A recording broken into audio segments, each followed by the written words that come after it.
Hiya folks, hope you're well. Okay, this video. So, I've said it before, and I shall say it again in this video.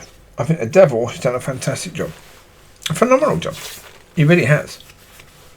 Yeah, the reality is people have got things in church, have got things completely, they themselves have been completely twisted around. By events, by things like COVID, by obvious things, like in the past, yeah, there was a degree of men being chosen over women. There was a degree of pinky skin people being chosen over brown skin people. Yes, there was. So therefore we have in society this utter stupidity and twisting around that racism is now acceptable because it's in favour of brown skinned people. Sexism is now acceptable because it's in favour of women. But don't you dare make it in favour of men. Women are equal, but you can't really say men are equal. It's that insanity. And that insanity didn't just go into the world, it went into the church. Where things, I've said before, where things are upside down, twisted around. And where people's understanding is right is now wrong, or good is now bad, and bad is now good. So getting offended and reacting to offence in a negative way, so therefore sowing negative seeds, is a good thing. Right? I asked the pastor, why did he say again? I did this last night. I asked him last night. Because I wanted him to answer. I wanted him to be truthful. Because then I could think, okay, there's maybe hope for this man. Okay? He didn't answer, of course he didn't. So, I asked him, why did he use the same things that he said months ago? In the conversation on Thursday. When he's already said those things, why is he saying it again as if it's either new or current? When it's not. It's what he said months ago. I wanted him to say the truth. That he got offended, and when he got offended, he wanted to hit back. So we use that stuff to hit back. Because when people get offended, they react, and when they react, they always provide negative. The seed is always going to be negative. When you get offended, you're always going, because offence is bad. When you reply to bad, is always going to be, if it's taken from offence and the reply is from offence, it's going to be bad. It's going to be negative. Always. It can't not be. So, when you're not, reply is maybe the wrong word. When you're not reacting according to offence, that's more correct. When you're not reacting according to offence, then maybe you can do positive. But when you're reacting according to offence, it's always going to be negative. Always. Because you're basically taking the seed and you're using the same seed. The seed of offence. And it's, yeah.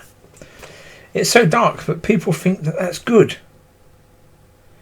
Because when they hear things that they think is wrong or against God in some way, even though it's not,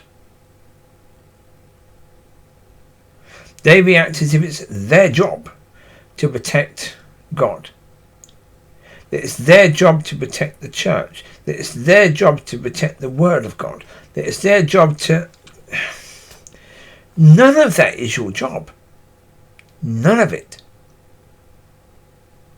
And so people, yeah, they've been twisted completely around and upside down, and they don't know now whether they're upside down or not.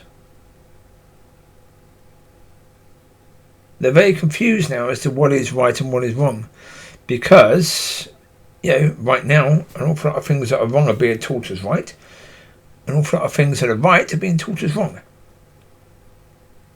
We've been taught in society there's no such thing as two genders. There's about 100 genders. Right? This is something very, very new. But therefore, God's idea that he created the man and woman, and that's the perfect design, well, we're now being told that's wrong. Right?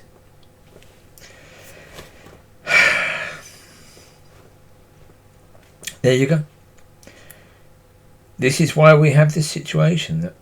That, as I say, the reality is people aren't intentionally pretending that right is wrong. They truly believe that right is wrong and that wrong is right. They truly believe it. Because it's been twisted upside down. The devil, as I say, he's done a phenomenal job of it. But that's the point. When you let him in, or he comes and plays. Oh yeah. When you let the devil in, he will come and play. And my goodness me, he's had a play with those people in church. Because, yeah, I've laid it out. The way the church from the 70s onwards just kept on doing more things according to the world, according to the world, according to the world, according to the world. And the more you do that, the more you're just letting the devil in. Until the doors are wide open. And you have given him permission to come and do whatever he wants to do. And I've said that with regards to us personally. If we are of God, the devil cannot do anything unless God lets him in or you let him in. You can let the devil in, and when you do, oh dear. When God lets him in, God lets him in, but there will be levels of what the devil can do. He can't go past that. When you let him in, no. All those levels taken away. He can do whatever he wants now because you let him in. It wasn't God. God didn't let him in to do something. You let him in to do whatever he wants. And there you go. We have a church of people that have completely let the devil in because, again, look, honestly, come on. Which of us can say the easy path is not attractive? Of course it is. If I was offered to have somebody cook food for me all the time, and I could have the best food, I could have jelly and ice cream or whatever else, ice cream and apple pie, apple crumble, custard, all that sort of stuff, right? All those lovely foods, the best tasting foods, there'd be no problems with obesity. There'd be no consequences to that whatsoever. Will I take it? Yeah. That would be highly tempting, wouldn't it, really? If someone said you've got all the money you want, go and spend, go and buy whatever you want, it's yours and your money's never going to run out. What are you going to do? What are most people going to do? They're going to go and spend. Right? Of course they are, because it's in the nature of people. Yeah, the comfortable, safe path where they don't have to work hard, where they're not going to struggle, where there's going to be hardly any suffering, they're going to go for that. Of course they are. And as I say, it's even worse. When you're going overseas for your minister, whether that's in other areas of Europe, whether that's America, whether that's Africa, yeah, wherever. If you're bringing ministers from there, then there's more of an issue with regards to accountability. That pastor doesn't want accountability. Why would he? If he's doing a bad job, he gets sacked. He has to go back to whatever country he came from with his tail between his legs. Right? Certainly, if he's getting a house from the church is paying for that house so he can live there, so he can be the pastor of the church. When he gets sacked, he has to leave. Right? You get people that are local to that church to be the ones who are leading that church and in charge of that church. there's far less fear of being sacked. Because there's far less consequences to being sacked. Right? The devil's put that in place. The devil said, yeah, go all over there. Go and get a pastor from all over there. And, yeah, you won't have any accountability. Therefore, your walk with God is just going to suffer. It's just going to crumble. I said suffer. Suffer. Of course it is. It's all part of the devil's plan. Again, I'm not saying that we should never, in Scotland, no church in Scotland should ever get a pastor from America or Africa or Spain or Germany or Brazil. No. But you get them because God is pushing you to get them. You should always make God push harder for a pastor who's in a different country. Because you want to test it.